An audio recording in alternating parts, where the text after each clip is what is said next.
Ahoj, vítá vás RTVčko podcast a tohle bude epizoda, kde budeme mluvit o nepopulárních názorech.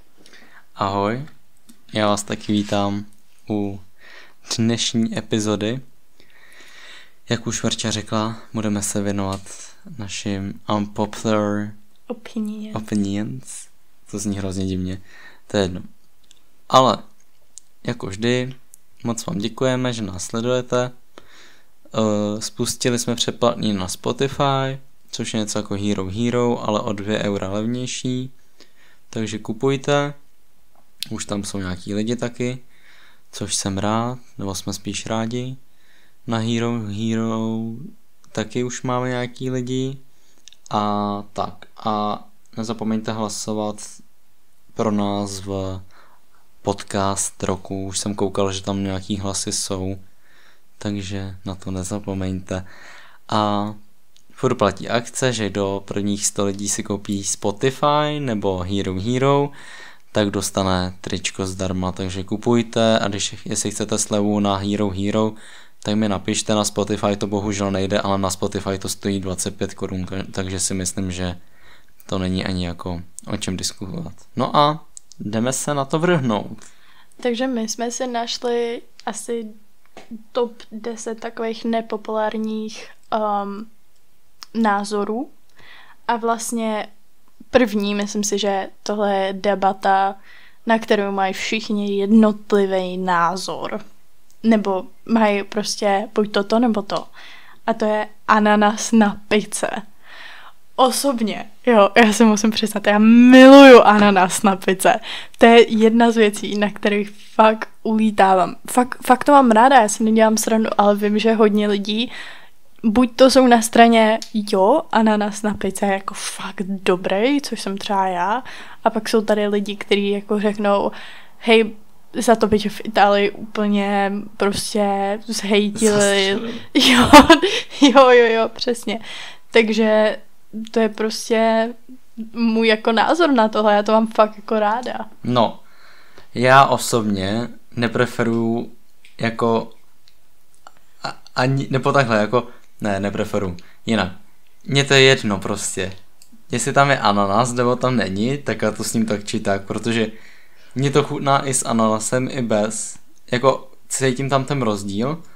S tím ananasem mně to chutná možná víc, než jako bez ananasu. Ale, co mně třeba přijde hrozně cool, že strašně lidí nemá rádo sladkou pizzu. Sladkou pizzu? Jo. Já vím, že ananas je jako na té pizze jaký sladký. A já, u nás v Český Lípě, v jedné pizzerce, jmenuje se to Pizzeria Diego, myslím, ale už to tam nedělají, myslím, tak dělali pizzu, která byla s nutellou a mandlema. Reálně to bylo pizzový těsto, bylo to prostě jako pizza nutella a byla to sladká pizza a bylo hrozně dobrý, bylo to jako přelomený, vypadalo to nějaká tortilla, ale bylo to fakt jako extrémně dobrý, jsme na tom ujížděli ze ségrou, vždycky fakt jako úplně štve, že to nikdo neexistuje. Tohle jsem v životě neslyšela a tam mě někdy musí vzít, protože to jako fakt zní dobře. Ne, fakt dobrá, jako ty mandle, úplně fakt jako dobrý, ale jako dlouho jsem to tam neviděl. A třeba bych si to udělal doma, reálně. No, jako to mi přijde ale hrozně zajímavý, o tom jsem fakt nikdy neslyšela. No, a jako upřímně chci to zkusit, no, ale když se vrátíme asi zpátky k tomu ananasu, určitě prostě ananas na pizze, vím, že to lidi nemají rádi a vím, že několik lidí se na mě koukalo, jako, že jsem magor, ale ono je to prostě hrozně dobrý tam. Jako je, no, ono to vyrovná takovou tu chuť, když máte takový ten den, kdy potřebujete prostě jako sladký i slaný, reálně takovou tu neutralizaci chuti, tak reálně dejte si ananas na pizze a budete mít vyrovnanou chuť prostě, nebudete mít ani sladkou, ani slanou, ale prostě, hej, na to by se mělo vymyslet slovo. Reálně, jak se říká? Sladkoslaný. No, ale to je sladkoslaný, ale reálně takový to, jako že máš neutrální chuť, někdy si napiješ vody. Ne, Max tomu říká, to je prostě neutrální chuť, tomu budu říkat. No, ale nevím, jako to není to moje nejoblíbenější pizza, to jako ani zdaleka, ale fakt mi to chutná, no. Jaká je to oblíbená pizza? Margarita. Jo, já mám rád sýrovou pizzu. Ježiši, ne, to mi vůbec nechutná. Nebo sýrovou, jako nevadí mi, ale mám rád takovou tu smetanovou, prostě to mi úplně chutná. Fakt. Verča udělala zajímavý obličej, škoda, že to nemám natočený. Ne, to já za prvé to nemůžu a za druhý mi to fakt nechutná, no. No nic. Takže druhý tady názor je, že domácí úkoly nejsou potřebný. No, jako můj názor na to je, že já radši dělám projekty než úkoly. Jako což je taky úkol, ale já radši dělám jako projekt. Jako, jo, já mám taky radši projekty, ale takhle. Já si myslím, že domácí úkoly jsou jako takový to nucení k tomu, aby se člověk doma učil. Což úplně, já nevím, jak to jako popsat, jako vím, že nějaký lidi se třeba vůbec neučej. To nechápu. A ty, buď to jim to jde, nebo jim to vůbec nejde. A podle mě ty domácí úkoly jsou pro ty lidi, aby byli tak jako donucený k tomu, aby se na tu látku koukli a zopakovali by si ji. Reálně máme spolužáka, který se jako neučí, ale všechno mu dá, já to nechápu. Ale takový lidi jsou vždycky na každé škole prostě. To jako asi není nějak výjimečný. Jo, to jako, tak takhle, oni jsou, že dva typy lidí. Někdo prostě látku pochopí v podstatě hned a pak jsou tu lidi třeba jako já, že se na to musím trošičku víc podívat, abych to pochopila, ale taky já se zvládnu učit sama a dokážu se jako dokopat k tomu, abych se učila, no. Ale vím, že existují prostě lidi, který ti něco řeknou hned na poprvé, co to uvidí a popíšou ti to jako do detailu jo. A dobře, že mají takovou tu logiku si spojit věci. To mi nejde. Já si dobře spojuji jako věci nějaký jako někdy třeba jo, témata. ale musím to jako vidět. Mně třeba pomáhá, když se učíme třeba o druhé světové válce, tak mi pomůže, když uvidím jako ty lidi. Což mi teďkom připomnělo ještě, co jsem měl říct na začátku, a omlouvám se za to. Mám tady special request pozdravit do podcastu Aničku a Dana, takže vás zdravím. A na to jsem zapomněl, takže se omlouvám. Ale můžeme pokračovat. Jo, takže já třeba nějaký ty spojitosti vidím v podstatě hned, ale záleží taky hrozně na předmětu. No, záleží třeba v na matice předmětu. to nevidím vůbec. V matice jak kdy. Záleží, jestli to téma mám v tom jako dobrou znalost v tom tématu, nebo vlastně skoro nulovou, no. Takže fakt záleží u mě na předmětu, ale třeba chemii, tak to si dokážu celkem dobře spojit. Jo, to já taky, protože to tam vidím. Vždycky jsou nějaký videa, kde to uvidím, že jo, jakože jak se tam hejbou ty molekuly nebo tak. Třeba mě pomáhá, když děláme na matice nějaký projekt a třeba v Excelu nebo tak a můžu si to vizualizovat a zkusit si to v praxi. Jo, no. Podle mě praxe je důležitější, než to umět nazpaměť, no. Jo. Ale jo, měli bychom se vrátit k těm úkolům. Takže já si stojím za názorem, že úkoly by měly být, ale ne na každou hodinu. Prostě to není dobrý, ale prostě třeba nějaký projekty zadávat a třeba mít i víc zadání pro lidi, co se chtějí třeba tomu tématu věnovat. Třeba na výběr, aby měli. Jakože, aby si mohli vybrat to téma. Jo, takže když dám příklad, prostě nebo prostě mořský živočichové.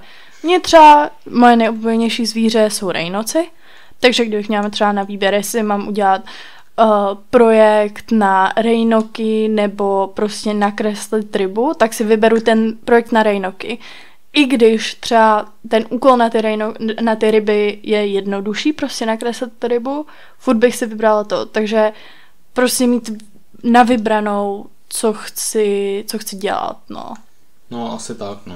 Takže, já nevím, u tady toho, jestli to jako jsem pro nebo proti. Jako, tak pade na pade, ale asi jsou důležitý ty úkoly prostě, takže tomu dávám jako, že úkoly jsou důležitý. Jo, já si taky myslím, no.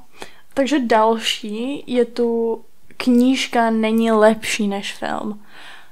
Zatím, jo, hodně lidí, který mě znají, to překvapí, ale já čtu celkem dost.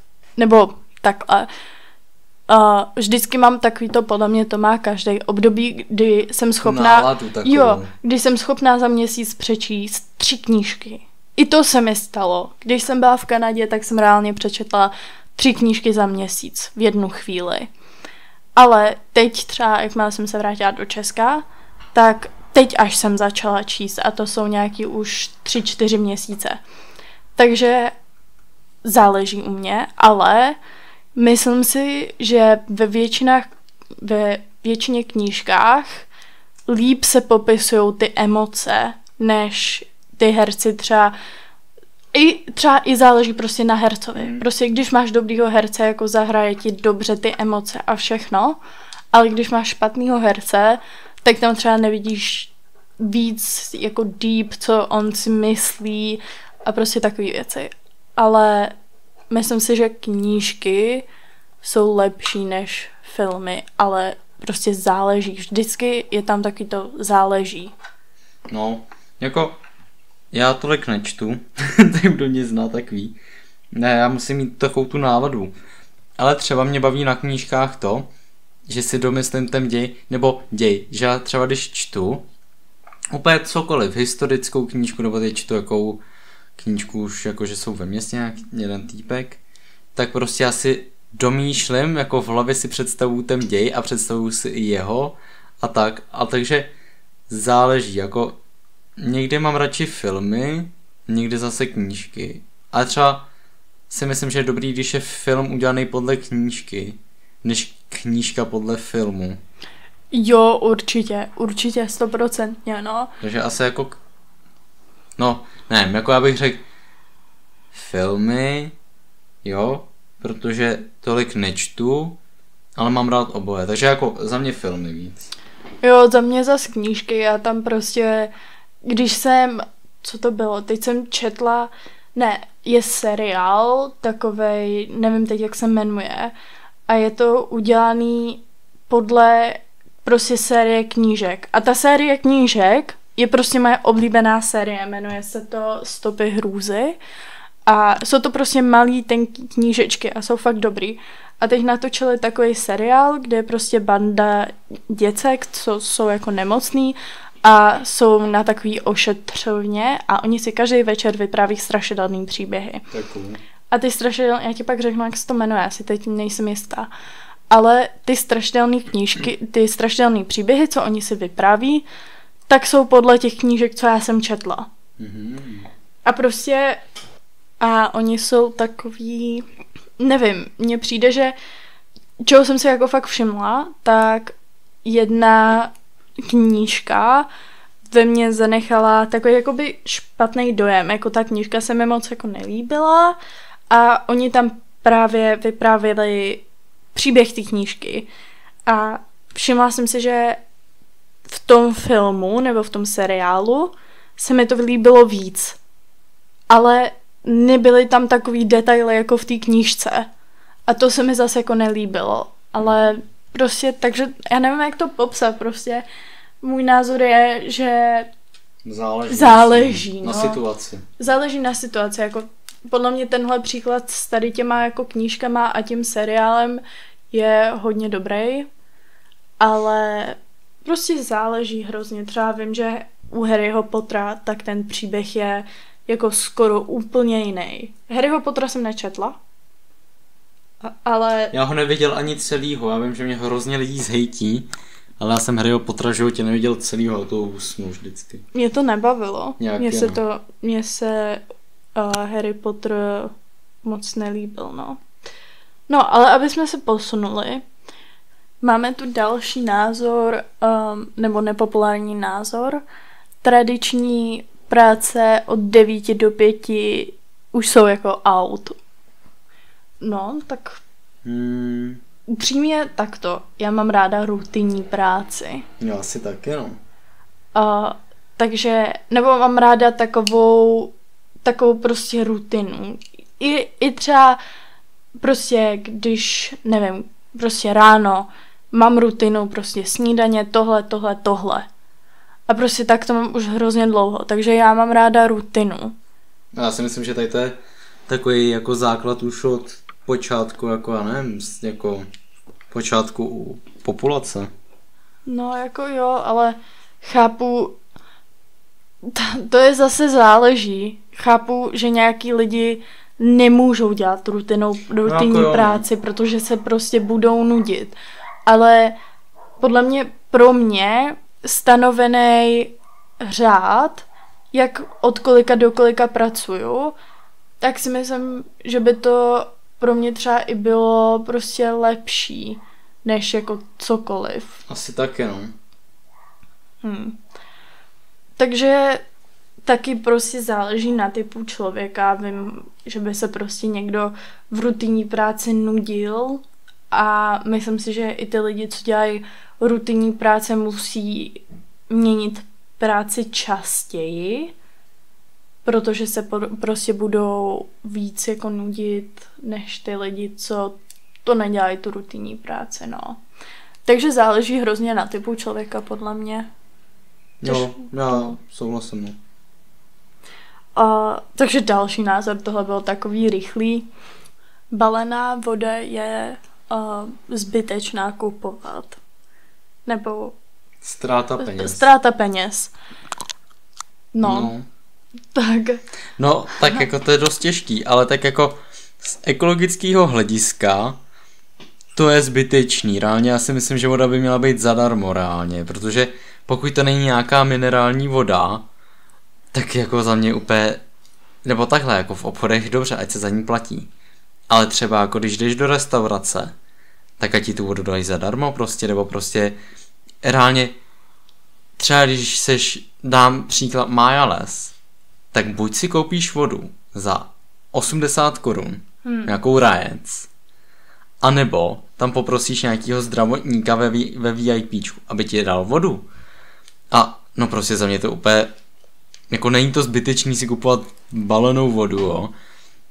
Třeba to dělám tak, že mám třeba, že si koupím balenou vodu a pak používám tu stejnou flašku na doplňování vody, ale tak jako, nebo takhle, teď mám jako flašku takovou plastovou, kterou prostě si doplňu. Ale já nevím, no jako, tak když máš žízeň a jsi někde v hajzlu, tak prostě si koupíš tu balenou vodu, že jo, takže jako ztráta peněz to je asi v tom, když si můžeš brát do školy nebo do práce prostě vodu v nějaký kovový lahvi nebo jako v plastový, než aby si skupoval každý ráno novou, že jo. Tak jako podle mě, když si kupuješ každý den novou balenou vodu, tak to je zbytečný, ale třeba já osobně preferuju prostě perlivou vodu. SodaStream si kup. No já mám SodaStream. Mám už teď SodaStream, ale předtím třeba nejmíň 2-3 roky, tak mi rodiče kupovali prostě balenou matonku. A asi je to ztráta peněz, ale prostě já mám tak velkou preferenci, že já v podstatě vodu nepiju normálně jako z kohoutku. To je pravda. Že to není o tom, že by se mi z vody dělalo třeba blbě nebo tak, ale prostě preferuju perlivou vodu. Ale třeba myslím si, že balená voda by se měla kupovat, když seš v jiný zemi. Jo, tak to jo. Jako reálně, když jsem mimo Evropskou unii, mimo Evropskou. Tak Chorvatsko je v Evropské unii. Když jsem mimo, jak bych to řekl, mimo střed Evropy, jako státy Německo, Polsko, nevím, část Francie třeba, Slovinsko, Rakousko, tak tam si vodu klidně budu dávat z kohoutku. Ale jakmile jsem třeba, já nevím, ve Španělsku, když jsem byl teďkon ze školou, tak mě nenapadlo, ani oni si nenatočili vodu z kohoutku, protože ta voda byla, to bylo chlor, nebo to fakt bylo nechutný, já nevím, jestli není nějaká, asi není nějaká regulace vody jako nařízená Evropskou unii. Asi každý stát si to spravuje sám. Ale reálně třeba v Chorvatsku bych si možná natočil vodu, ale ve Španělsku já nevím, prostě tam fakt byla nechutná voda, jako extrémně nechutná, takže asi záleží v jaký zemi jsem, ale jako v cizině bych se taky koupil spíš vodu. Jako baleno. No takhle, on je problém třeba, že třeba i v tom Chorvatsku, to jsem slyšela, já jsem teda v Chorvatsku nikdy nebyla. Ale bude dneska. Ale... Teda dneska. Za 2 týdny. Za 2 týdny. Ale třeba já jsem v Rakousku jsme byli a tam jsem byla jako nahoře, jako na lyžování a neměli tam balenou vodu. Takže jsem si dala vodu z kohoutku a bylo mi z ní fakt zle, jakože hrozně zle. Takže podle mě je to i o tom zvyku na ty balený, nebo prostě na vodu z kohoutku z Česka se napiju, když už je ta prostě nějaká prostě situace, ano, napiju se vody z kohoutku, ale prostě vím, že třeba v tom Rakousku se mi z ní udělalo špatně. Takže prostě zase záleží, no. No, jako záleží, no. Záleží, kde seš, kde seš, kdy seš. Jako, ale v Chorvatsku by mě nenapadlo pít jako vodu z kohoutku. Já nevím. Jako fakt ne. Asi záleží, kde bych byl, v jaký části, no. No jasně, tak v hlavním městě možná no, asi. Ale tak jako někdo na vesnici taky bych se asi, na Slovensku třeba v nějakých rumunských vesnicích bych se taky nenapustil vodu z kohoutku. No. Jako no hate.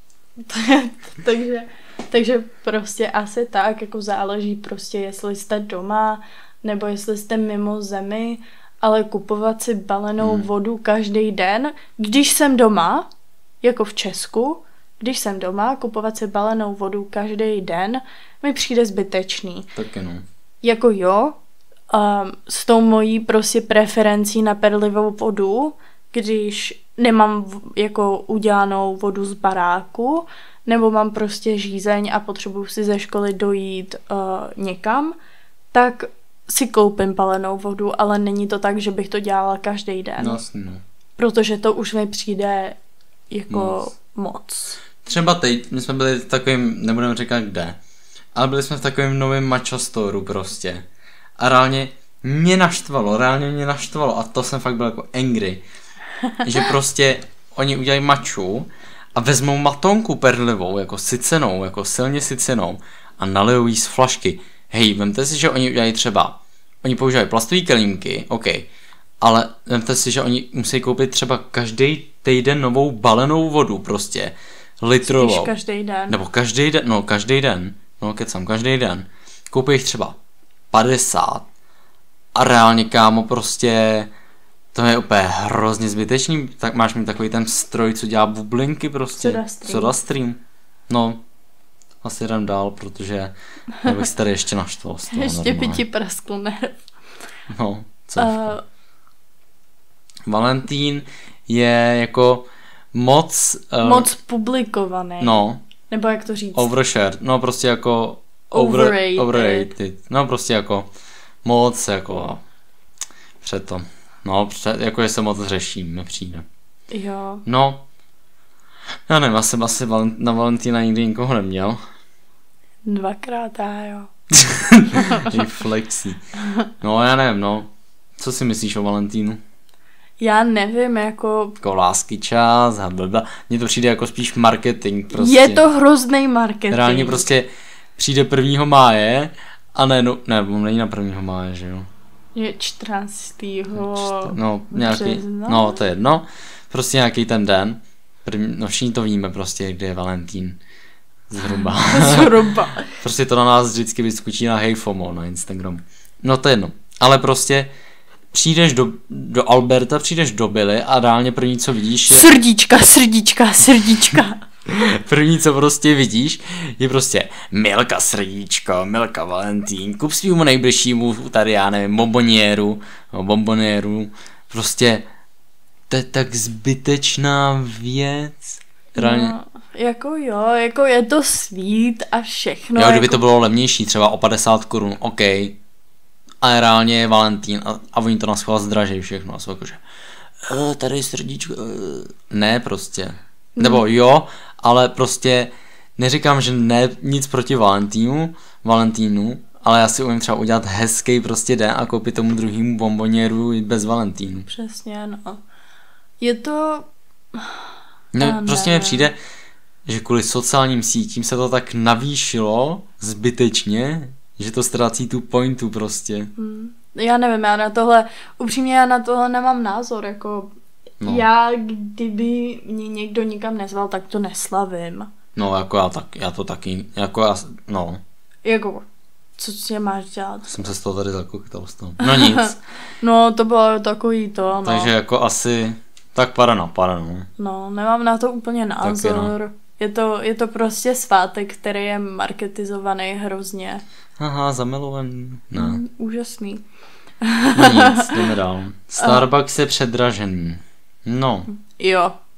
Jako úplně zbytečně. Hele, já vám řeknu fun fact, jo. My jsme dneska out of nowhere řekli, že prostě ještě s jednou naší kámoškou, která doufám, že sem nikdy přijde, jsme byli jakože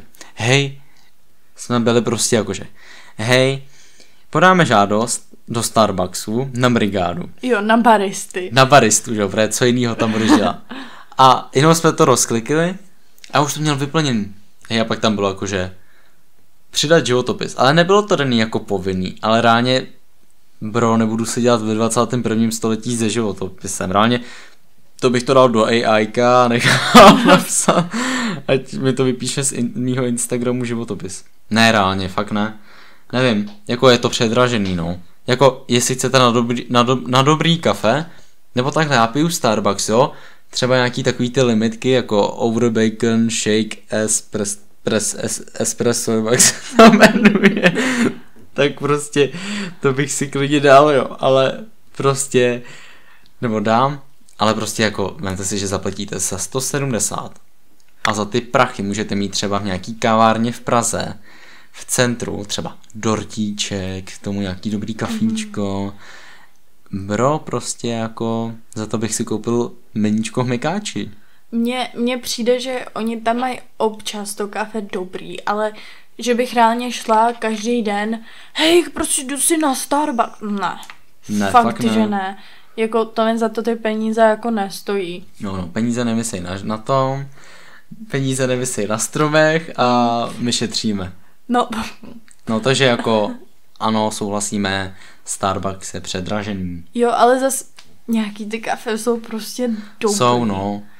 Jako já spíš nepiju kafe, já spíš piju energiťáky, což není dobrý. Nepiju to každý den, vůbec.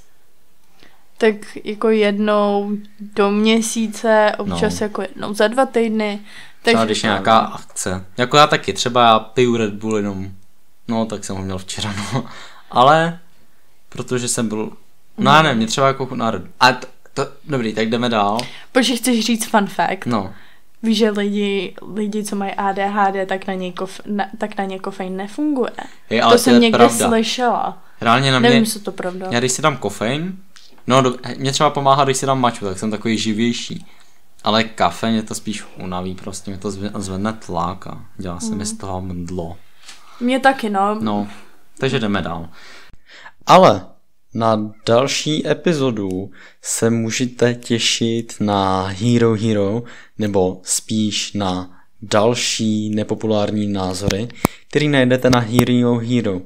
Bohužel tady se mnou Verča už není, protože jsem zjistil při editování, že se stala taková menší chybička a smazala se část audia, kde jsme se rozlučovali, nebo loučili spíš se sledujícími na Spotify a ostatních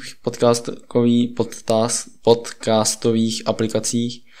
Takže bohužel Verča tady není, já jsem to zjistil až teďkom před chvílí, takže se s váma rozloučím já. Už jsme dostupní i na podcasty.cz, ale další epizoda o 20 minut necelých je na Hero Hero, kde se dozvíte, jestli máme radši léto nebo zimu, co my a vysoká a ještě něco víc. Takže určitě kupujte Hero Hero a nezapomeňte nás odebírat a hodnotit nás na Spotify. Ahoj, ahoj!